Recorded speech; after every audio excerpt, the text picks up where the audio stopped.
Welcome, travelers. I'm Josh. I'm Glenn. And I'm Lee Wanika. And this is Tabletop Journeys, where we will be your not-so-humble guides on the quest for RPG adventures. Here at Tabletop Journeys, we are all devoted role players and storytellers at heart, and we absolutely love sharing our passion with you. On our show, we feature diverse tabletop RPG systems, demonstrating them through actual plays and breaking down the rules to provide you with tips, tools, and techniques to help you navigate them. We also love bringing the content creators behind these games into the studio to give you a peek behind the curtain with relevant and insightful interviews. Let us help you get the most out of your story, no matter what game world or system you're playing. Because detailed settings, heroic characters, diverse NPCs, and a focus on story over rules can make any campaign legendary.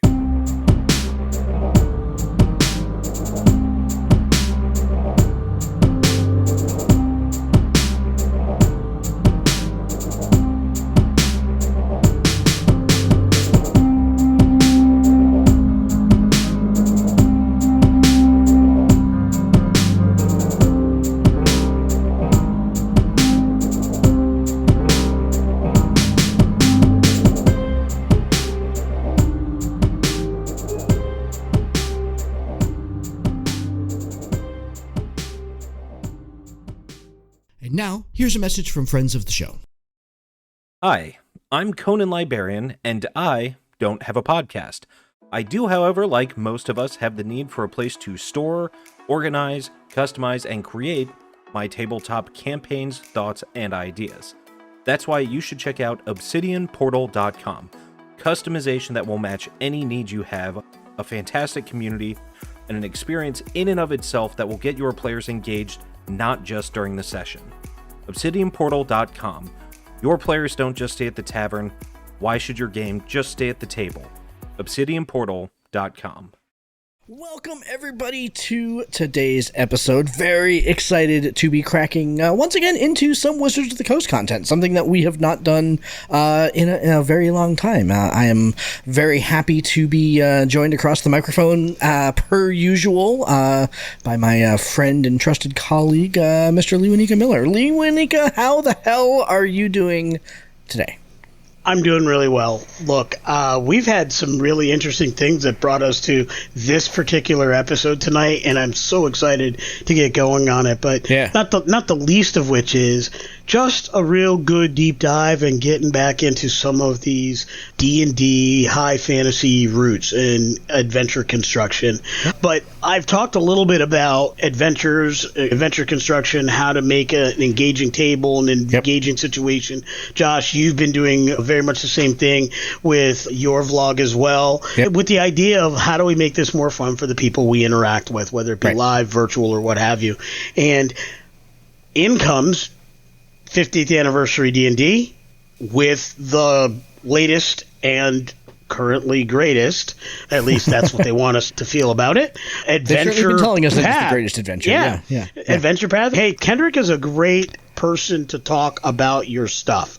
I think he genuinely likes the things he likes, and I know that because I listen very intently to the questions he asks, as well as the questions he doesn't ask. So I don't think he shines on about things that he doesn't like. I think he only talks about the good things. And that's an interesting and unique way of doing this type of thing, but he works for them. So that's what you do. You talk about the good, right? So I get that. And I'm really anxious to dig in and do a couple things tonight with this. And that's just talk about the adventure, talk about what it's about, talk about how it works. And then maybe if we can squirrel away a little time at the end, throw out a couple ideas for how we would improve it in a Tabletop Journeys kind of way. Because I think there's some spoiler areas alert.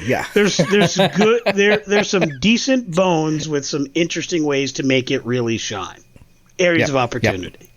And it must feel good to go back to an adventure so deeply rooted, because your D&D roots are in Greyhawk, right? Greyhawk is where I started. It may have been the Red Box Adventure, but the people I gamed with, they set it in Greyhawk.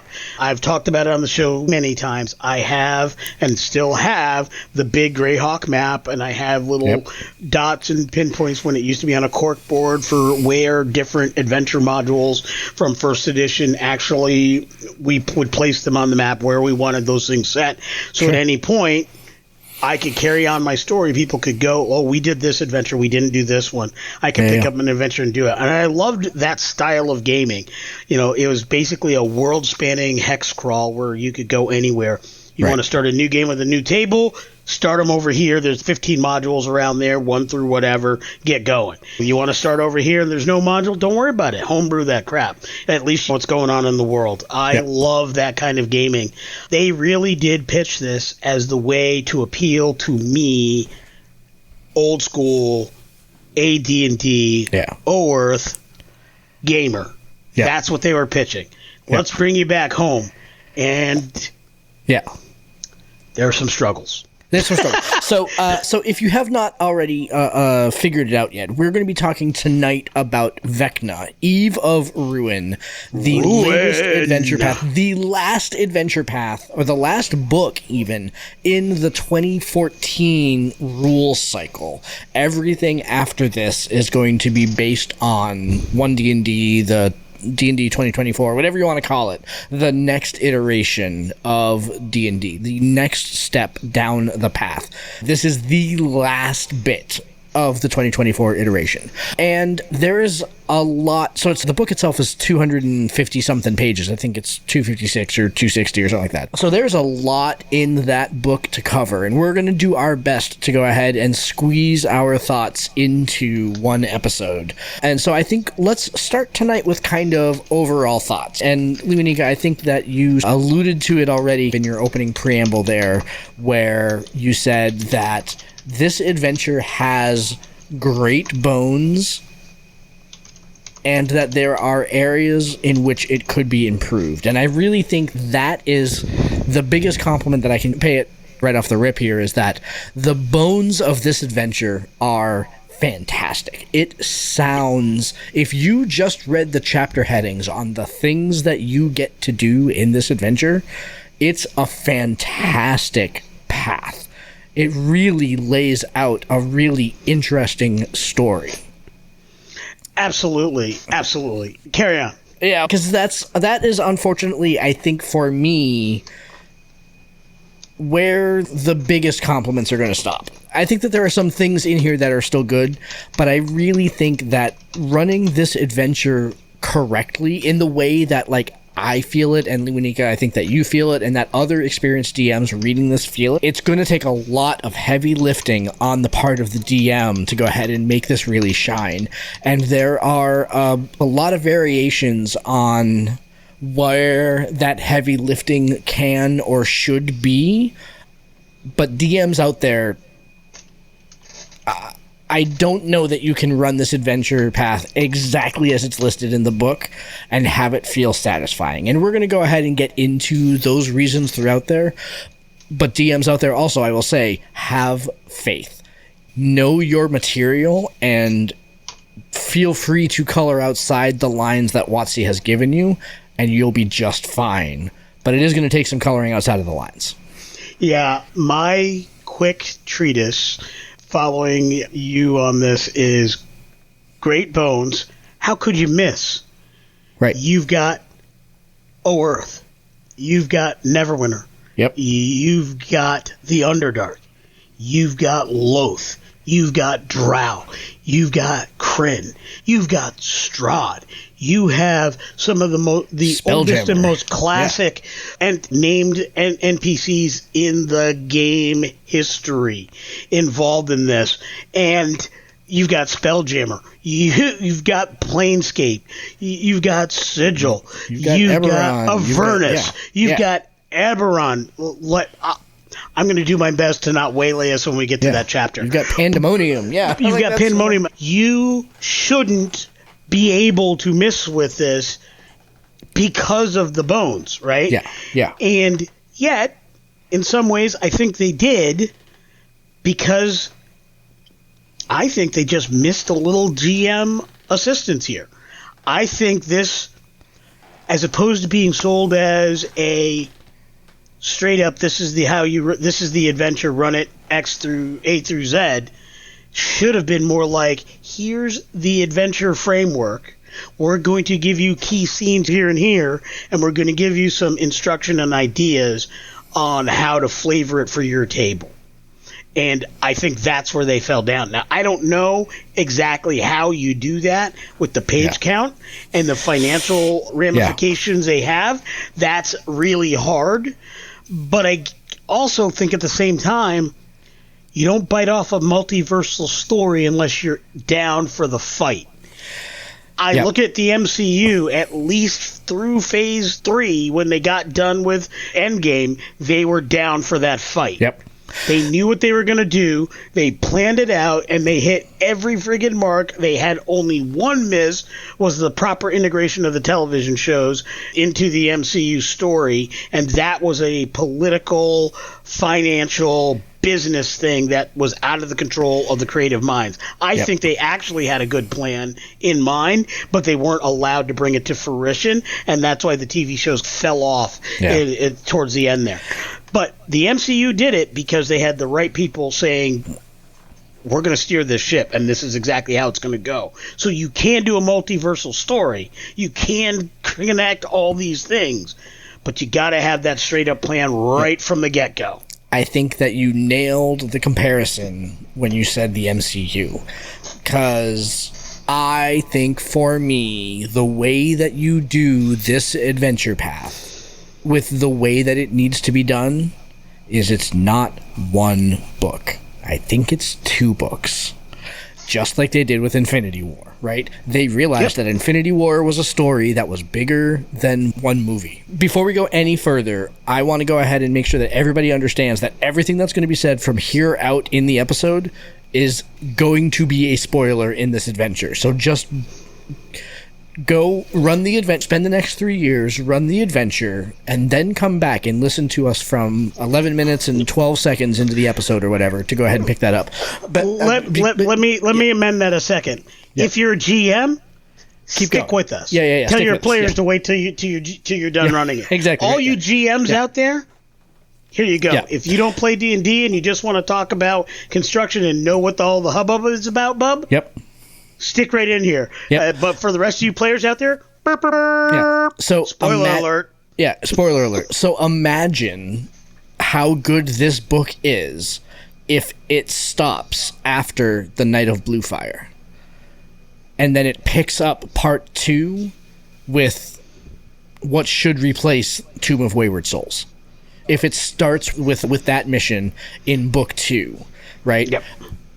I think that it is a much stronger story, because then in that second book you've got Tomb of Wayward Souls, you've got the Dragon Queen's Pride, you've got the reveal, right? Yeah. So you have 2 more adventures, right?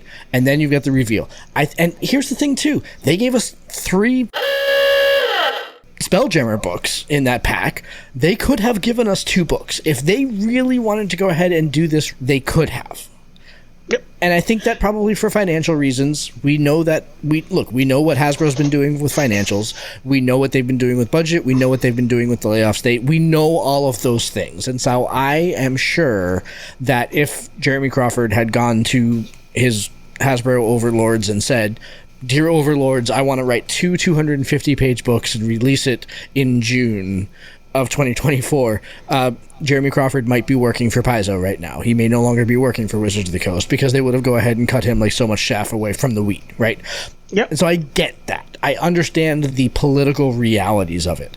But we're an opinion podcast. That's what we're going to go ahead and do, is we're going to talk about our opinions on this, and I think it's a mistake.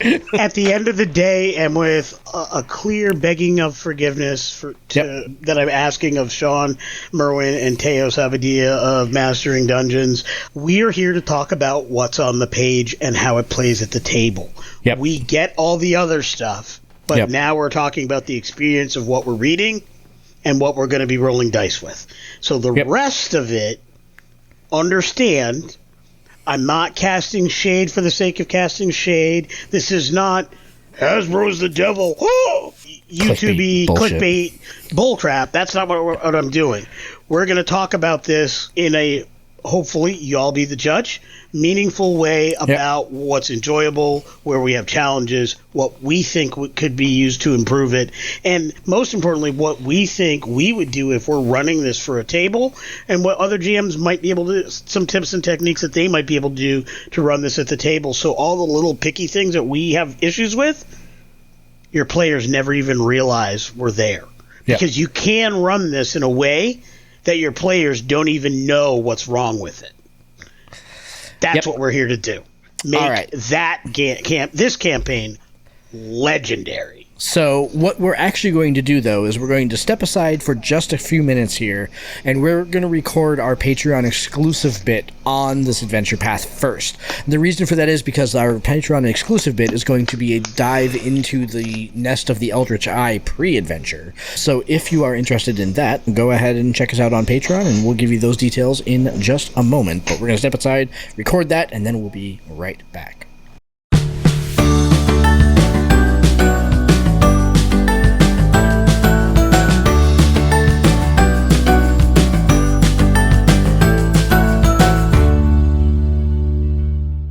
All right, everybody, we are back. Once again, that we just recorded our Patreon exclusive portion of tonight's episode where we talk about Nest of the Eldritch Eye, the precursor adventure. If you'd like to go ahead and check that out, you can go to www.patreon.com/ttjourneys. That will give you all the information that you need to become a Patreon supporter and to get all of our Patreon exclusive content, as well as all of the other really neat benefits about being a Patreon subscriber of our show, not the least of which is that you get invites to our monthly Patreon-only games. We run a variety of games every month for our Patreons, and we have an awful lot of fun doing it. So, hope to see you over there. Again, that's www.patreon.com/ttjourneys. All right, let's dive into the main thrust of the adventure here. So we've had our precursor mission. Vecna has revealed that we are somehow cosmically chosen, interwoven with his plans, and then many years go by where other things happen to these characters. Perhaps they have retired, perhaps they have moved on to other phases in life, and then the Wizards 3, the combined faces of Illustrial Silverhand, Tasha the Witch, and none other than Mordenkainen, summon accidentally your party to them in Sigil. I don't know. What's your thought? If it was Elminster and it was an accident, I'd buy it. If it was Bigby, I'd buy it. Yeah. If it was any mage of either white, black, or gray robes who had tassel or red robes, who had Tasselhoff Burfoot underfoot, I would buy that. Yeah. I don't know if I buy these two and that. I almost wish, here's our first big spoiler, the person masquerading as Mordenkainen, if it was revealed that they picked these characters on purpose because at some point he was aware these were the characters that were involved in the first precursor adventure 10 levels ago. That would have made more sense to me than these 6 random people just got brought here. Yeah, I totally agree with you. And we will talk about this more, I think, when we get into the what would we change about this. The very first thing that I would change about this is I probably wouldn't make Cass be hidden. I probably would put him there with Tasha and Illustrial and basically have Cass plead his case and say, here's the deal, adventurers. The Dark Powers have told me that you are connected to Vecna and have released me from their bond to go take him out.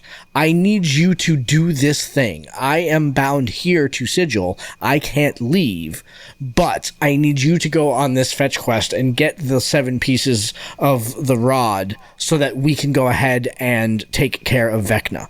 And then he can still double-cross the party once they're done.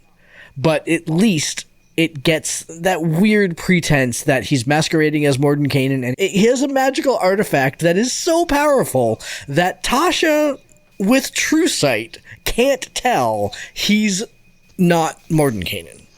That's some bullshit right there. They actually did something that made me feel a little bit better about that. They picked an older version of Tasha. They didn't pick Tasha from Tasha's Cauldron of Everything version. Right. They picked her original version from Oerth. And what I found interesting about this, for a campaign that basically has Illustrial, original Tasha, Cass, Vecna, Later on, a version of Asarak. 5 big named NPCs. And you throw in Mordenkainen in there from Oerth, and not much of this was centered. There's a chapter on it, but not much is centered in Oerth. That was weird to me. It's like something didn't come across the goalpost for me there. You've got 5 people from this spot, and yet you barely touch that world.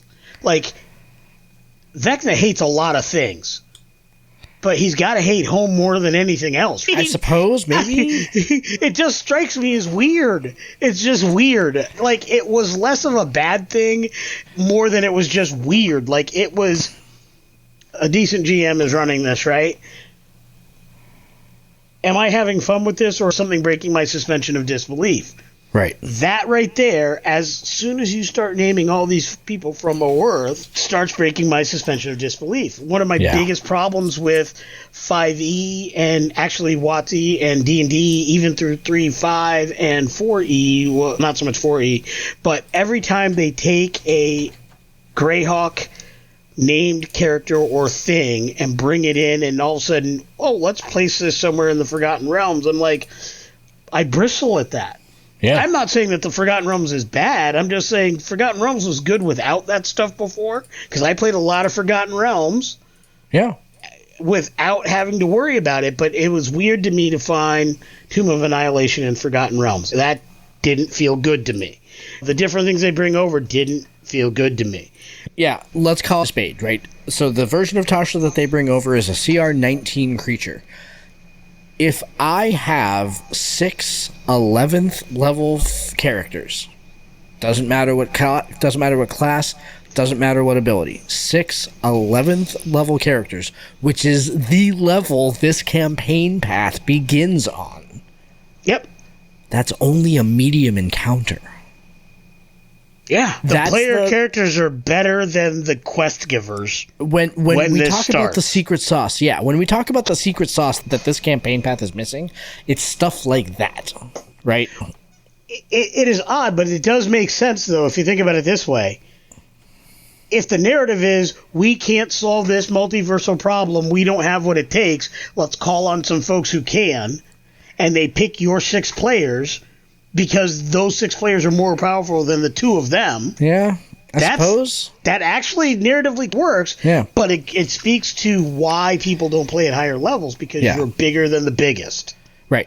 And I am also going to disagree with you that I think the layout, or the kind of the pretense that brings the characters to Sigil, I dug it. I liked the whole, this party was connected to Vecna through the precursor mission. But again, imagine this, instead of Cass pretending to be Mordenkainen, right? Imagine Cass goes to Tasha and to Illustrial and says, I've got this situation. You know who I am. You know where I'm from. You know who I work for. And they have sent me here with this information saying, we need to do this. I can imagine Tasha at that point saying, hold on, Cass, we're going to check your story. And Tasha casting Wish to go ahead and see, okay, what's the hell is Cass talking about?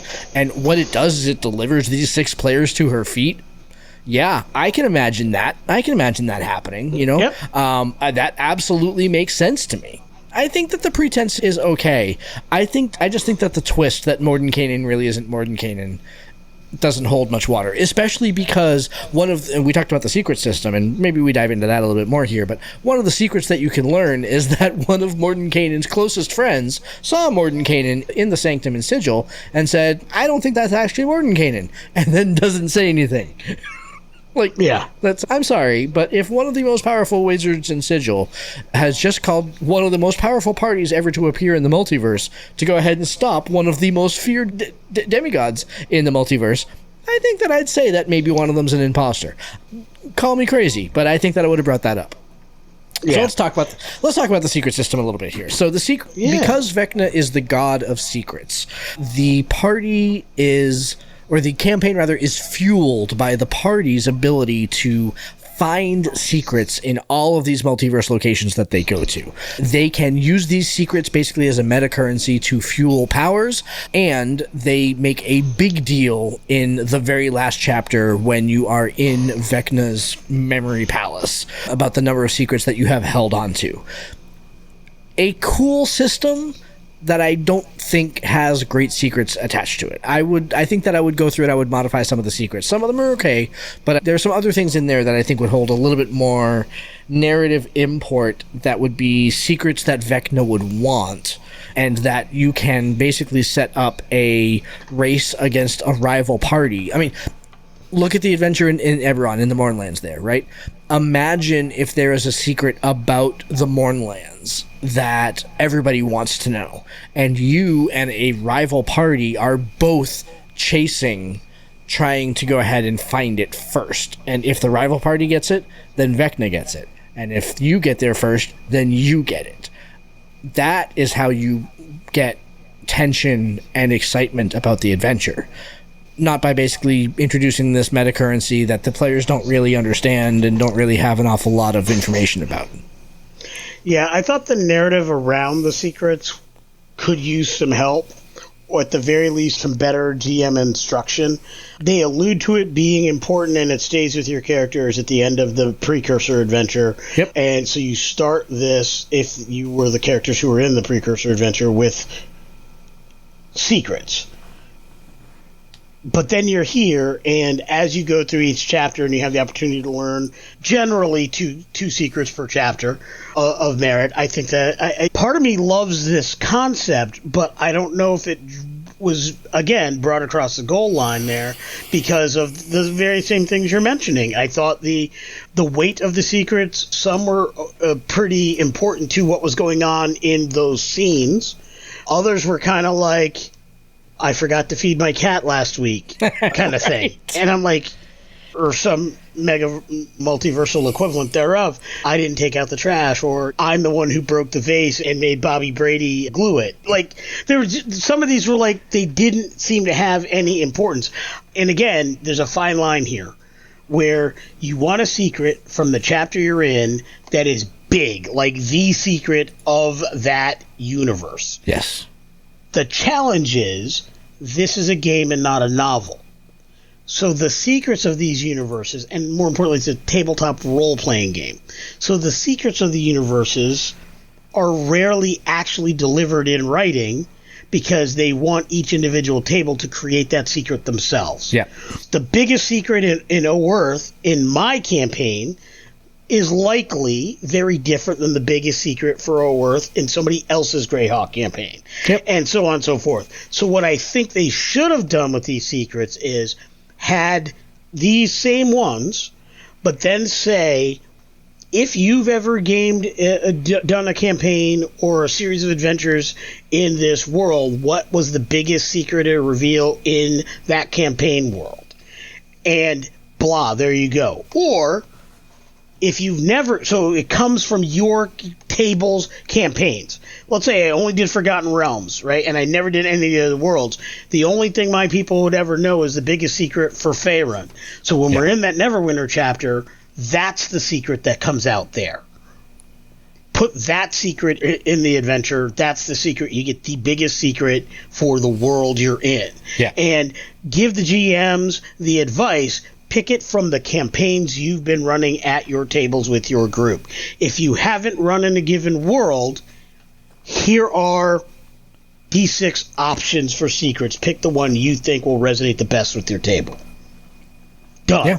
Yeah. Now, all of that has much more merit, and every game world you've gamed in now does something bigger. I know for a fact, even though I've never run a large number of games in Krynn, I would definitely choose the one big adventure path that we wrote here at Tabletop Journeys, Trials of the Tower Initiate.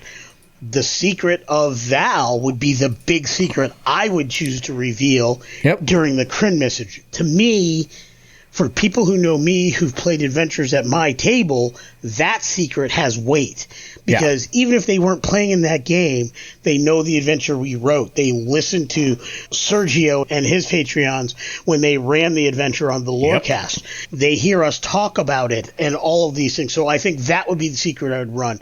Thayer and their secrets from the games I've run, the betrayal of one of my big characters, Oerth, the fact that one of the party members, one of the biggest bad guys, was a tiefling, and that his twin sister was an Asimar. Yep. These are the secrets from the campaign worlds I've been in that I would put in there. Yep. Pro tip, as a GM, when I go to run this at some point in the future, that's exactly what I'm going to do. And we'll just add these other secrets in there and give, and that way the secrets have weight and they seem much more important. Yep. Welcome to the middle of the show. We wanted to take a minute and thank the people who help make this show possible, our Patreon supporters. We like to shout out our adventurer level Patreons, so extra big thanks to Tim Morris, Chad Bean, Joe Harney, Dave Rideout, Adam Scaramella, and Marty Napier.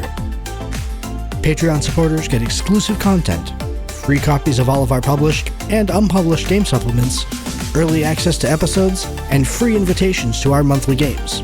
You can learn more at www.patreon.com/ttjourneys. Speaking of published material, have you checked out the supplements we have on DM's Guild? We have 2 full books, The Traveler's Guide to Collaborative World Building, The Traveler's Guide to the Multiverse, and you can combine it with all of our supplements to make your next roll legendary. Go to www.ttjourneys.com/DM's Guild for more information. If you're looking for Tabletop Journeys swag or need a fantastic set of new dice, then you should check out the Tabletop Journeys Spring Store and our affiliate, Fanroll Dice. You can make your first purchase through Fanroll at 10% off, and every purchase helps support the show. You can learn more about that at www.ttjourneys.com/fanroll. And if you want to get some awesome t-shirts, hoodies, hats, or other gear, check out www.ttjourneys.com/swag to get redirected to our spring store. These are the same vendors that we use for our add-ons when we do Kickstarters and stand by their products. But the best way you can support the show is by joining the conversation. Did you love one of the episodes? Did you disagree with something we said? Maybe you just want us to cover your favorite game system a little more, or talk about a brand new system. Check us out at linktr.ee/ttjourneys. That's our link tree. And join the conversation. We hope you're enjoying this week's show, so here comes the second half. Don't forget to subscribe to the show wherever you're listening to us, and if your platform lets you leave a comment or a rating, why not hit the button and show your support? Thanks again for listening, and now on with the show.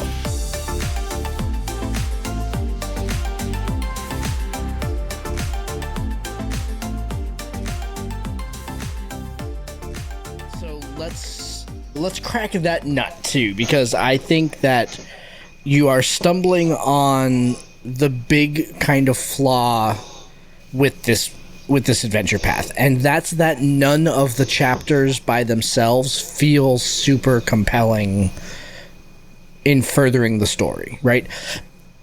When we set out our D&D game with our Patreons, or the campaign name Arch Enemies, we haven't finished it yet, so I don't want us to go ahead and spoil how it ends. But you know how it ends, even though you were playing in it, because you and I talked a lot about it, about how this campaign works. And the kind of conceit was that the part of the mission that they're in right now is where they know that they have to take out these 5 hag sisters. They also know that they didn't get but they did get the second one, and then they got the third one. So far, they know that there's a rival party that's working to go ahead and take out these hag sisters also, and that the score is 2-2, right? Yep. Their ability to succeed or fail in taking out these hag sisters has import in what is going to be the big twist and the final big bad, right? Their ability to go ahead and complete these missions matters. It doesn't in this story. They have to complete each mission. If they don't get a piece of the rod, there isn't an alternative. And there isn't any way to get out of not getting the piece of the rod. There's just not. I think this is the interesting thing. This is where this adventure path tries to be the Infinity Saga, but drops the ball to some extent. Yeah. Because in the Infinity Saga, they got all of the pieces. Yep. The good guys got all the pieces. They put it in a place, but then the bad guy just stole it from that place, which was interesting, right? Yeah. But at least the good guys got each piece. Each piece was found. Each piece was revealed. Each piece was put somewhere, with the exception of the piece that went into Vision's head, which they got in the final thing, right? If you extrapolate that to a tabletop role-playing game, the problem here is they do the one thing they tell you never to do. Never lock an answer that you need to complete the adventure behind a single fail state. They didn't lock these missions behind a single fail state, but each mission was, in and of itself, a single fail state. You don't get Rod Piece 2, you can't get Rod Piece 3. Right. And while I get the fact that's the way this particular magical MacGuffin has been written since time immemorial, that's pretty bad. As opposed to writing it, it gives you the next piece. It should say it gives you the closest piece. So if you don't get it, Cass's minions go behind you and get their pieces. So at the end, either your party won every mission and they have the whole Rod of 7, big reveal, or you only have 3 pieces or 2 pieces or how many pieces you have, and Cass basically fights you for your pieces, and then you realize, oh my god, Cass had the other pieces all along. He was doubling his bets. There is a rival party also trying to get the Rods of 7. You get to the very end, you're like, Mordenkainen, we're sorry, we only have 5. And he's, haha, that's okay, because I have 2. What do you mean you have 2? Oh, you're Cass. Or whatever. Like, any number of ways that a rival party also doing the same thing and working against the party that you're in works in your favor. Imagine the adventure in Spelljammer when you are going through that Spelljammer ship on the dead god, right? Imagine getting all the way to the end, getting to the big shiny chest, opening it up, and finding a note from the rival party saying, sorry, suckers, we got here first, right? As frustrating as that would be for players, imagine if they didn't even know that there was a rival party until that. And all of a sudden they're like, wait, what rival party? Holy crap, who's here? Right? Or they go to the deck of that part of the ship to see the other party getting on whatever they're getting on to leave with their rod, and they're on theirs. There's 2 different groups in Death House. There's so many different ways to make that a little bit more compelling, not put it behind a single fail state. I think we illuminated better transitions as number one thing that GMs have to do to make this run more smoothly. The big twist, either eliminate it or structure it differently. I actually liked leaving the twist but having the rival party, because as you did that, I saw the glee in your face when you said, oh, what do you mean, Mordenkainen? And you're like, I'm Kaz, and I already have the other 3. Actually, let me, or what have you. So I think I would leave the twist, but I would certainly say he was working it from both angles. That's really the way to do it. He was Palpatine the entire thing. He was raising the army and raising the other army to defeat the army that he was raising. Like, that's, and then really he was just going to go ahead and pick the hot horse. That's whoever wins, he's still the emperor. Like, that's, it doesn't matter who wins. Like, that, that's one thing I think that this mission could use is a little bit of gravitas. And I think that's what it's missing. And I think that's really where I see the individual missions themselves need a little bit more depth, and why I think that this would work maybe as 2 books or something like that, or a bigger book or whatever. But the missions need a little bit more depth, and the plot needs a little bit more gravitas. It's not that they're easy, but they are definitely advanced storyteller tactics, but they are definitely things that storytellers can do to go ahead and help this. If you really know your Eberron, if you really know your Kryn, if you really know your Spelljammer, then you can go ahead and take that bone off of the skeleton and make it a little bit better. Since we're talking about the Spelljammer mission, that Spelljammer map way too small considering that it's a Spelljammer that's crashed on a dead god. There is no reason why 2 halves of a Spelljamming crew who are only 100 feet apart from one another would not even know that the other side was there. That doesn't make sense. That map needs to be 5 miles long. I would go one step further, especially since in the adventure, I was almost willing to let that one slide, except for later in the adventure, they make the point of somebody got knocked off the ship and was floating around the astral sea on their own, which you can survive and you can do, other than at some point you got to eat. You can travel at the speed of thought. You're in the astral sea. You can go wherever you want. I'm marooned on a ship. I've got my whole party. I'm going to jury-rig something, a dinghy if that's what it takes. I'm going to push off with my mind, and we're going to row our boat all the way to somebody else's home. I'm not staying on LV 46 or whatever it is, or 42. I'm getting off and I'm nuking that from orbit. Yeah, exactly.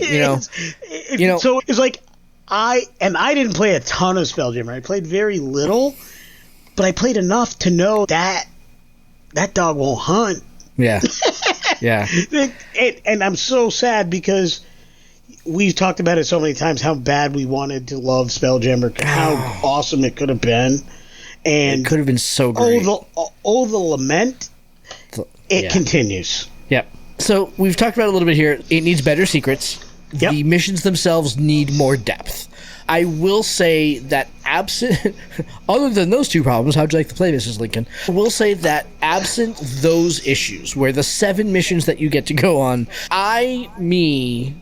being a newer school gamer than you, I think, had a bigger problem with each mission basically being, I'm dropped at the door of the dungeon. And it wasn't until we were talking about the precursor mission that I was like, oh, wait a minute. That's a throwback to very old school tactics, where everything's a dungeon and you begin each mission at the door to the dungeon. That's a very old school tactic. So I'm softening already on my opinion about that a little bit. I'm a little bit better on it than I was before we started recording this. So I want to observe that. That being said, I still think that each of these missions needed some way for the players to do more than just the one thing that they were there for. I think they needed to go ahead and experience the world a little bit more. I agree, and so as much as I'm the one who called out the fact that being dropped on the adventure doorstep was a great callback and a lot of fun and really helps in certain circumstances, I think that works in several of the adventures, and I think in other adventures it leaves a lot to be desired. So here's my thought on that. As much as I think that works, I think it doesn't work 10 chapters in a row. Yeah, exactly. I think it worked in the first chapter. I think it worked at Death House. Mm-hmm. I think it worked, and by the way, they didn't do that in the Eberron chapter, which was one of my favorite chapters. So that's important to note, right? Yep. And I think they didn't do it in Kryn, but oddly, I think Kryn was probably the one that they probably should have. If they weren't going to involve the other elements of Kryn that I think they needed to, they should have dropped it.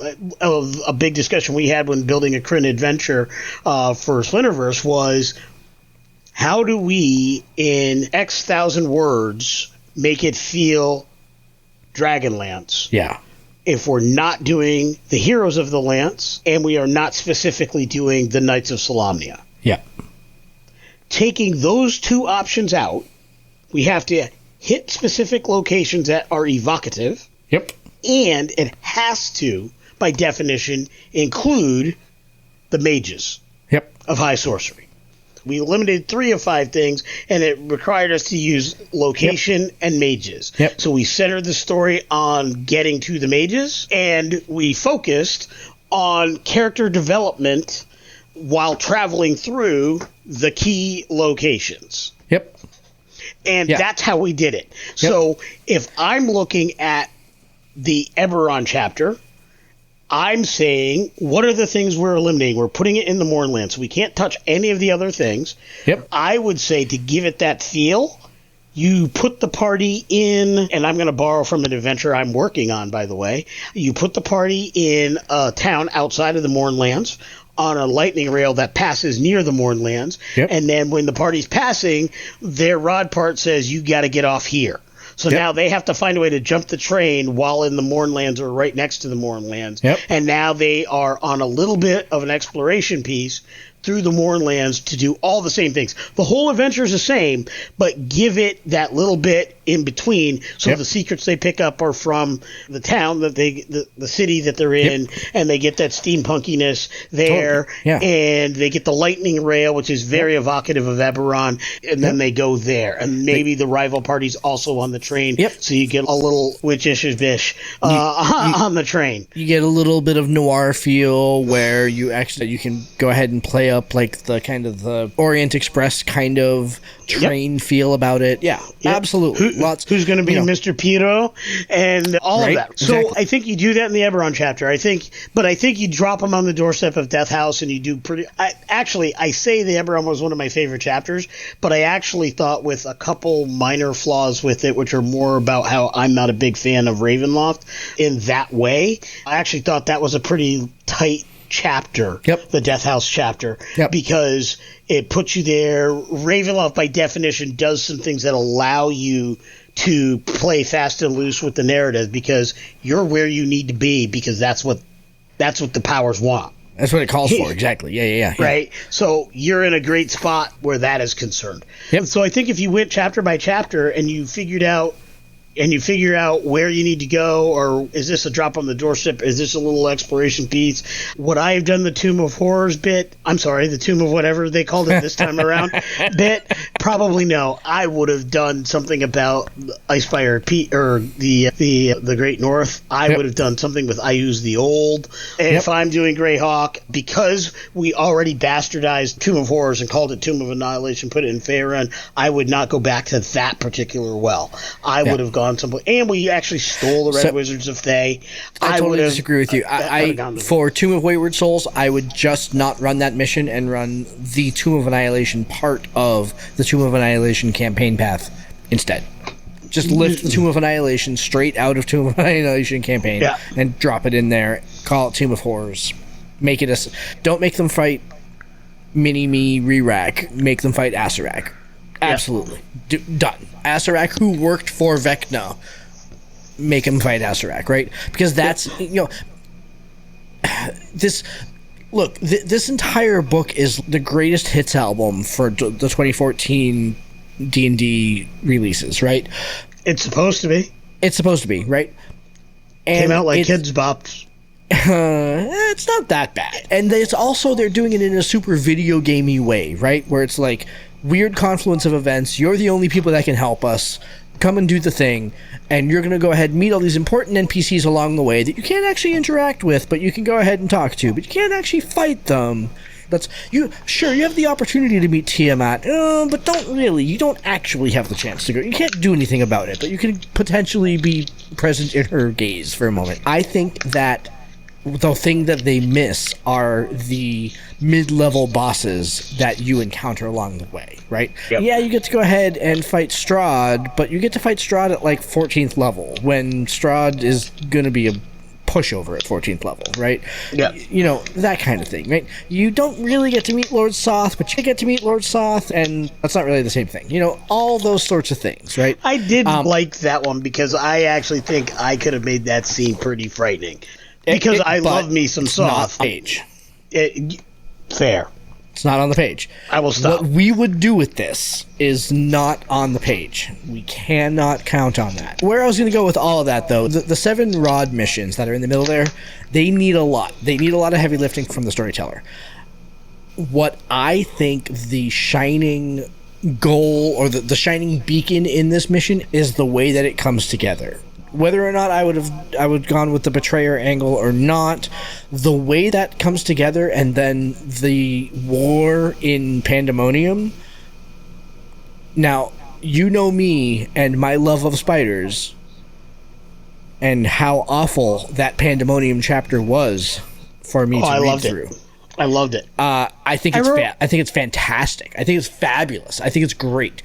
Look, I would have given Cass his sword, though. I would have made Cass harder to beat because they're going to be 19th level by that point. Yeah, Cass is a CR 23. Yeah, bad guy. 6 on a 23. That's 6th level 19 fighter creature. Yeah, 6th level 19 characters. against one sea. And granted, sure, you can go ahead and give him some lair actions, but I would have given him his sword. I would have made him a little bit more difficult to go ahead and fight and given him his sword. You know? Yep.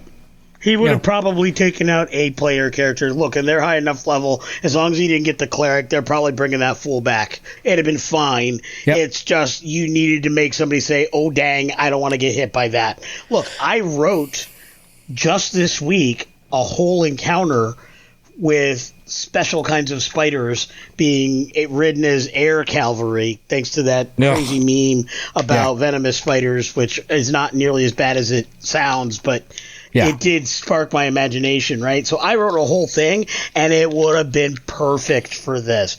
I would have made the floors a little higher, so it could have worked a little differently. But, Josh, when you read it, you're going to positively hate my guts. How cool that came out.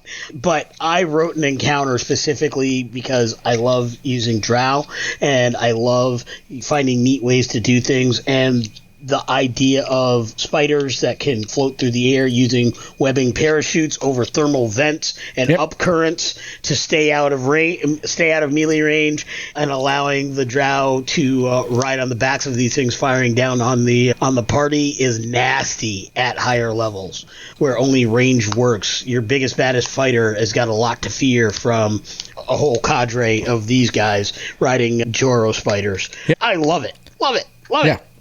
Right. I think that was a great thing. And if we try to stick on what's on the page versus what we need to do with it, I love the way it came together as well. I thought the Hurricane Tower and its tenuous nature, the ability for the characters to impact the environment of this big battle was amazing. I thought it was a great way to depict how you can have a war going on, but you describe to the players, you don't impact the battle. You handle your piece of the mission, and that will impact the battle. Or you could take out a general, and then you got to skinny out of there and do the other part of your mission, and that will impact the battle. I love the way all those things came together. I love the impact that Hurricane Tower would have on the rest of that section of the campaign. Knocking down a tower and taking out all the folks in it, or many of the folks in it, and taking out a few people in the area below that you have to get to next. Brilliant. Yep. I thought that was just a really great way. I really liked that part of the adventure. Sure. I like stakes. I like when a small group of heroes are fighting their private war in the midst of a bigger war. It almost has a Saving Private Ryan kind of feel. You got a squad that's there to do one thing, save Ryan. Meanwhile, it's only D-Day. Yeah, right, exactly. Yeah.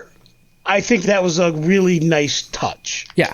I thought the same thing about the very last chapter, right? Where it's like you are going through and seeing what Vecna's plans are in all of these various locations. And your job in all of that is to find the tether between those locations and reality so that you can sever it, right?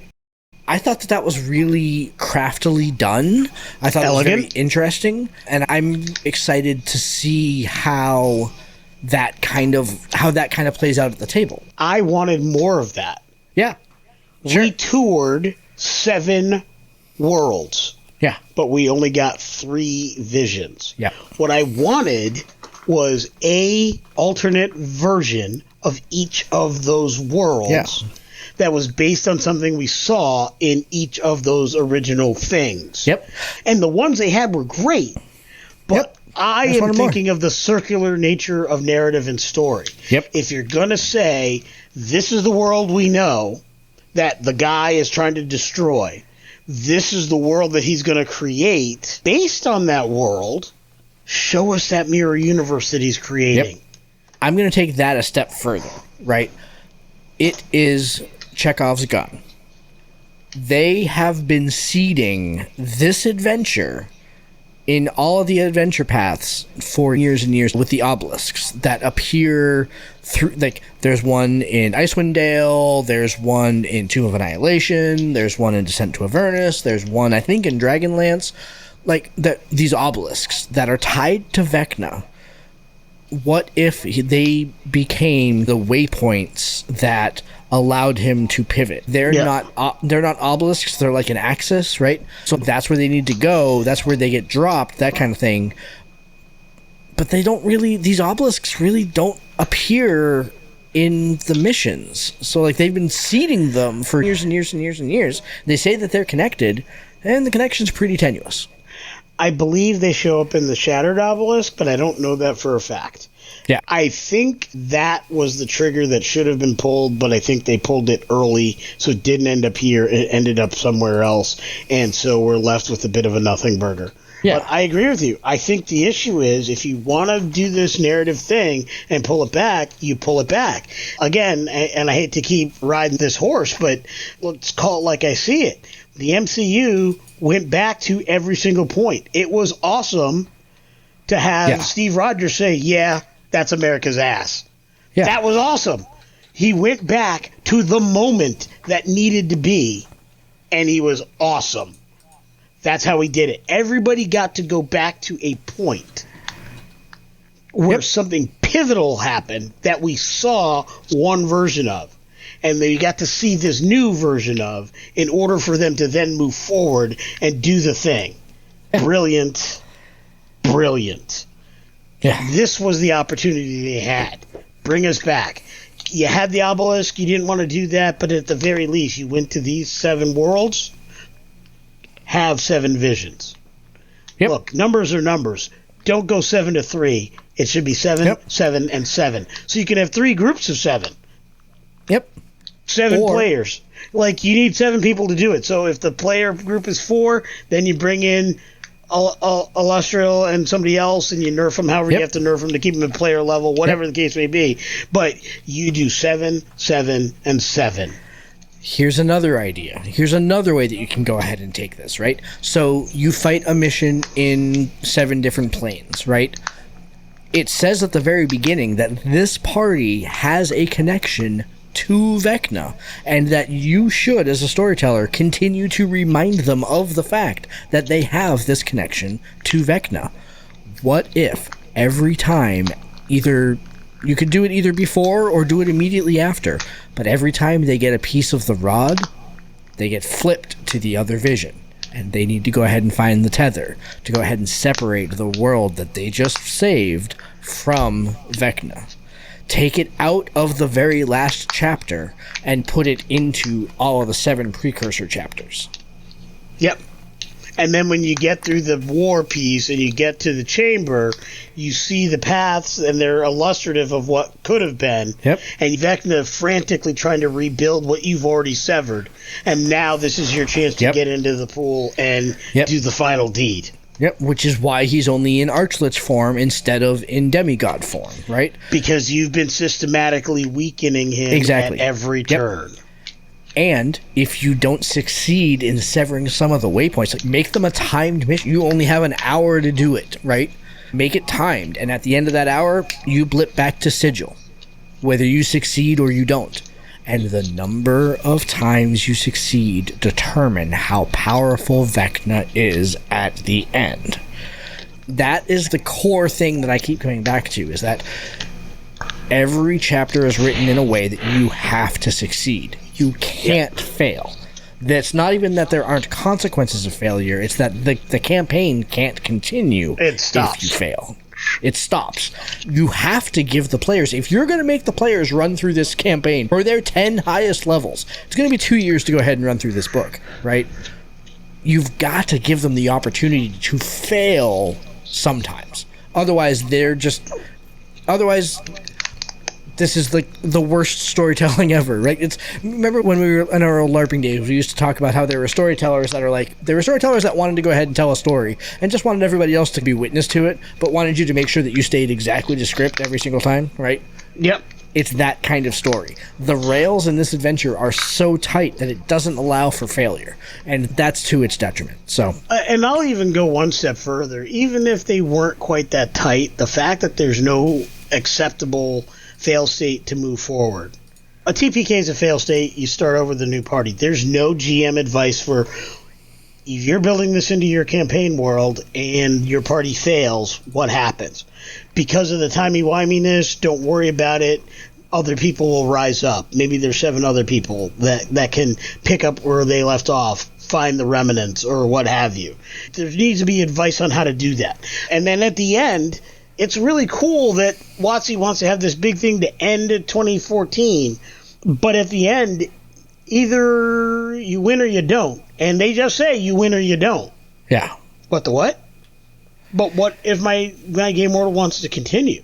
Like, I recognize it's not terribly frequent, but I've been running the same campaign world since 1987. Yeah. I guess screw you, Leonika. You don't get to play anymore because you had one party that failed.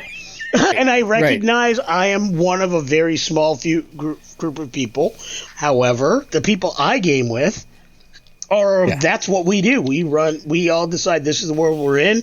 Things lean back on and go back to, and we do whatever. I want a way to say, if you fail, this is what happens afterwards. And I recognize that they're not going to do that because their goal is what happens after this is what we get in 3 months. Yeah. So the fact that we can't see that means to be continued? Weird. At the end of this whole campaign, everything is exactly the same, but in 3 months it's going to be different. Weird. Yeah. Like, there's I don't know how to fix that. There's some actual real world issues that cannot change that element of this. And I'd be fine if that was the only thing that was here. But like I said, there needs to be more GM kind of advice, information, assistance, it needs more meat, conceptualization, just some basic, here's what you do if to keep this going or to get this fired back up. And I think lacking those things, it's a little tough. This is the kind of campaign that is easy enough to run for a newer GM, but could easily get horrible because there's a lack of advice. It is also a little too soft for an experienced GM unless they're willing to put in the extra work to homebrew all the extras and all the fixings that need to go with it. And I think that's odd. It's not what I would have hoped. I almost would have hoped they either wrote it for the new ones or they wrote it for us old heads. One or the other would have been fine, and then I could have explained it. This just ain't for you, dudes. Some of us grognards, not everything is made for us grognards, right? Vandelver, to a lot of us grognards, is like, unless we are trying to run new people in it, boring. I don't think that. I actually have read through it and said, I think this could be really fun. I like it as a start, but I can understand why people would say that, and I think this tries to ride that middle, and you can't serve all masters. You just can't serve all masters. I think that is ultimately the point for us to end on tonight, is that, like we said at the very beginning, the shape of this adventure is fascinating. The tack it tries to take is very interesting. The execution is not great. It really had so much opportunity, and it can be fixed. We've talked about this kind of throughout the episode. I think you augment the secret system a little bit, make that a little bit meatier, make the individual locations a little bit meatier, give the players some more options on some things that they can do when they're in Kryn, when they're in Eberron, when they're in Spelljammer, when they're in all these places. Overall. Give them a little bit more to do. Thing 2, give them a little bit of agency, exactly. And then 3, introduce a rival party or some sort of way to go ahead and let them fail sometimes. Because if they're just going to go through and they're going to succeed on everything that they do, then this is just going to be a cakewalk. It's not going to be difficult, and it's not going to be fascinating.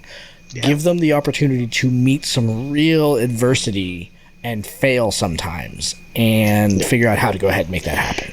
You can do that. This adventure is going to be a lot of fun, I think. Yep, I think the way I would look at it is this. Either your party gets it or the rival party gets it. Vecna might lose either way, but the question is, do you beat Vecna or does Cass beat Vecna? And if Cass beats Vecna, he can't remake the whole universe. He doesn't have that kind of power.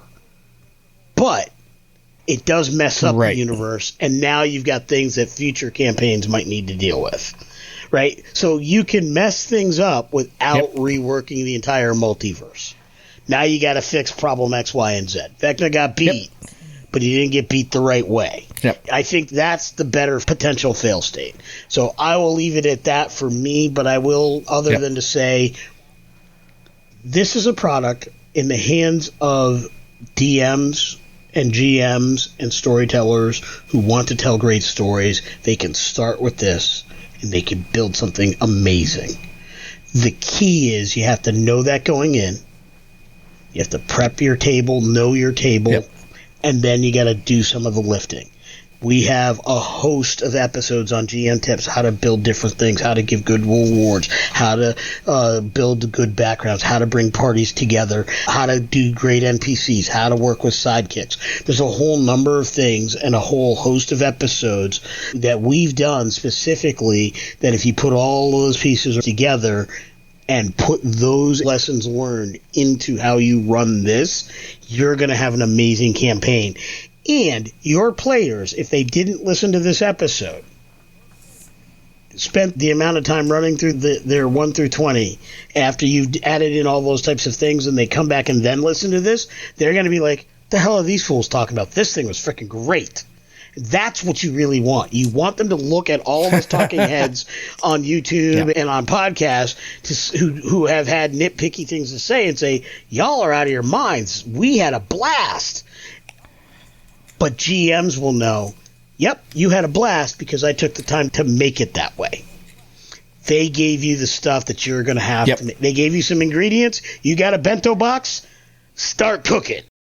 All right, let's see. What is up on the show next week here? Yes, so next week we are going to be bringing back friend of the show, Jay Moores, to go ahead and talk about his game, Fae. Again, he's on the show a couple years ago, and he's also going to be in the next couple of weeks here, leading us through an actual play of Fae. Once again on the show, we're going to be kind of flipping around a little bit, where last time we played the Fae monsters. This time we are ostensibly playing not the monsters, although it may not go exactly as we expected. So yeah, that's going to be starting on the show next week with Jay Moores. And on the preservations front, Lou and Nico recorded a series of quick treks with some of the characters there. We've got a couple of those coming up here before episode 5 begins. A little bit of precursor to what's going to happen in episode 5. Episode 5 is going to be a 2-part episode, so that's going to span for quite a while now. By 2-part episode, I mean like a 2-session episode. So episodes 5 and 6 are one long story arc, which is going to be really interesting. We've done a couple 2-parters in the lifespan of preservations, and we really enjoy them. We only do it when this tale that we're all spinning together needs to be bigger, broader, badder, all of those things. So really looking forward to it, and the quick tracks are a really good insight into individual characters or groups of characters, and really will inform how they approach the world we've built together in the coming episodes. So it's going to be a lot of fun. All right, everybody, that is our episode for this evening. But yeah, we will talk to you all next week when we have Jay Moores on the show talking about his game Fae once again. Till then, everybody, thanks for listening. We want to hear your thoughts on Vecna. Also, what are your thoughts on Eve of Ruin? You know how to go ahead and leave us the comments. We'd love to go ahead and hear it. Until then, have a good night, everybody. Thank you very much for listening. We'll talk to you then. Good night, all. Thank you for joining us. This has been Tabletop Journeys. We would love to hear your feedback on our show today. Join us at www.ttjourneys.com, where you can subscribe to the blog to leave comments and see all the content that we publish beyond the podcast. You can also stay in touch by subscribing to our Twitter, Tumblr, or Instagram at TT Journeys, joining our Facebook group, Tabletop Journeys, or by sending an email directly to podcast@ttjourneys.com. Our full episodes come out every week on Friday, and every Tuesday features actual play and gameplay showcase episodes. Looking for early access? You can support the show and get episodes before everyone else at www.patreon.com/TT Journeys. Check it out today and see all the awesome benefits we bring to our supporters. Lastly, if you're listening to us on Stitcher, iTunes, Podchaser, Spotify, or Audible, we would really appreciate it if you would like and subscribe to the podcast on that platform. Thank you for listening and for being a part of our growing community. And we bid you fair tides, friends, for legends await.